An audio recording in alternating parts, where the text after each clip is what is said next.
खूप आनंदाचा दिवस होता बरं का. तर तो कुठला ते सांगतेच, पण त्या अगोदर ना म्हटलं मॉर्निंग रुटीन शेअर करावं. तर सकाळ-सकाळ आज लवकरच ना मॉर्निंग वॉकिंग केलं होतं. त्यानंतर फ्रेश वगैरे झाले आणि माझी घरातली कामं होती ती करून घेतली. नंतर चहा वगैरे झाला आणि त्यानंतर जो भाजीपाला होता तो ठेवून दिला आणि आमची चालली होती इकडे ॲन्युअल फंक्शनची तयारी.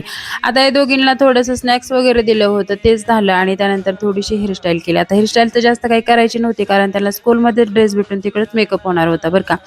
आणि आपल्या मुलांनी स्टेजवरती जाऊन 2 शब्द जरी बोलले ना, खरंच आपल्याला किती आनंद होतो ना. हर परंपरा का स्थान है।